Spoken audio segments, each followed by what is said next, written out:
Il était une fois en République gabonaise. On est content. Le changement, c'est maintenant, c'est fini. 60 ans de dictature. Amen. Nous étions alors le 30 août 2023. Le pays était en liesse totale. Ce jour, 30 août 2023, nous, forces de défense et de sécurité, réunis au sein du comité pour la transition et la restauration des institutions, CTRI, avons décidé de défendre la paix en mettant fin au régime en place. I'm calling you to make the noise. Les élections générales du 26 août 2023 ainsi que les résultats tronqués sont annulés.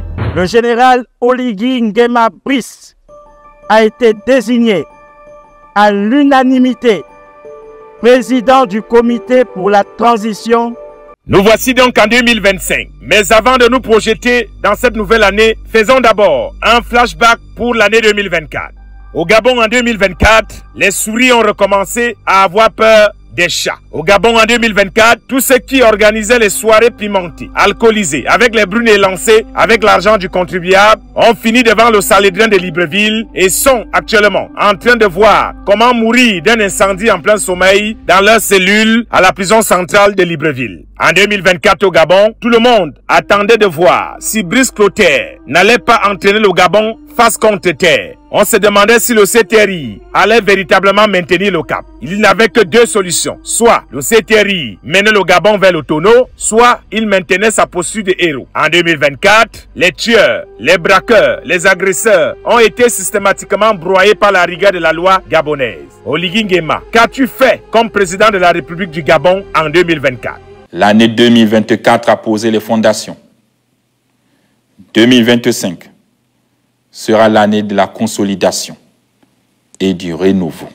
Les décisions prises par le gouvernement de la transition en témoignent. Réduction du train de vie de l'État, lutte implacable contre la corruption, redistribution plus équitable des richesses nationales.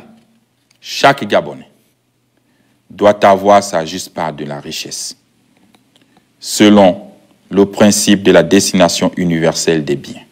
Je vous annonce le retour de la Société nationale des bois du Gabon, SNBG, au patrimoine de l'État. D'autres secteurs suivront, dans le respect des règles de droit et des lois en vigueur. Sur le plan social, les retraités disent que Brice Clotaire Oligui Nguema a payé 50% de leur pension, alors qu'ils n'y croyaient plus. L'ancien régime ne faisait que leur dire d'attendre. Aujourd'hui, grâce au paiement de leur pension retraite, ils dansent, chantent à la gloire du Gabon renouveau et disent qu'ils veulent voir Oligui Nguema candidat. Ils passent le temps à dire un grand merci au ministre des Comptes publics Charles Mbaeko, le stratège caché derrière cette révolution qui a permis à la République gabonaise de rationaliser ses dépenses, mener des réformes budgétaires qui ont abouti à un bilan social de l'année 2024 élogieux et exceptionnel. Pour un nouveau gouvernement qui arrive aux affaires après que le pays ait été mis à plat ventre, le ministère des Comptes publics a effectué le paiement des bourses, le paiement des rappels soldes, l'augmentation des dépenses et des investissements. Même si les pharisiens ont annoncé un tremblement de terre que provoquera Brice Clotaire, ils disaient qu'Oligui ne sait manier que les arbres, joue au pouce-pion et on dorchit babouche. Mais le joueur du pouce-pion, comme ils disaient eux-mêmes, en 2024 a racheté Assala. L'entreprise est devenue de droit gabonais. Il a créé Fly Gabon, créé 2 banques commerciales, achevé les chantiers routiers et relancé la modernisation des villes gabonaises. Comment donc un militaire, Balater, dont on disait joueur du pouce-pion, a réussi à organiser un symposium d'hommes d'affaires et récolte aujourd'hui des milliards d'euros pour le développement de son pays? Maïs Moussi, le petit par la taille et la corpulence, mais géant par le génie, c'est à toi que le peuple gabonais dit également merci d'avoir façonné l'économie gabonaise en 2024. Même si personne ne veut le reconnaître, c'est toi la tête pensante de cette réussite économique. Sur le plan de la création des emplois, les pharisiens ont dit qu'Oligui Nguema ne comprend rien à rien dans ces choses. Mais Oligui a permis l'intégration de plusieurs Gabonais, empêché la fermeture de plusieurs entreprises. Mais comment oublier l'avènement des taxis dans le secteur du transport interurbain? Donc la volonté du président de la République de demander au peuple gabonais de reprendre ce secteur d'activité en main est étant entendu que c'est un secteur de souveraineté. Brice Clotaire Oligui Nguema a redressé comme un mauvais délinquant la SCJ. Aujourd'hui, les voleurs de courant sont désormais au courant que la haute tension est de nouveau sous tension. Sur le plan politique, le militaire a tenu toutes ses promesses. Il avait promis d'organiser le dialogue national inclusif, cela a été fait. Même si les pharisiens avaient décidé de le boycotter en allant s'asseoir à Entre nous bar pour critiquer. Mais quand on est venu leur présenter les résolutions de ce dialogue, ils ont dit que c'était une affaire de copains-coquins. Quelques activistes pentecôtistes du 8e jour n'ont pas cessé d'aboyer sur Internet comme des chiens errants. On leur a dit aller voter au référendum, ils ont fait le petit malin, croyant que le non allait l'emporter, mais contre toute attente, les Gabonais ont dit oui haut la main, net et sans bavure.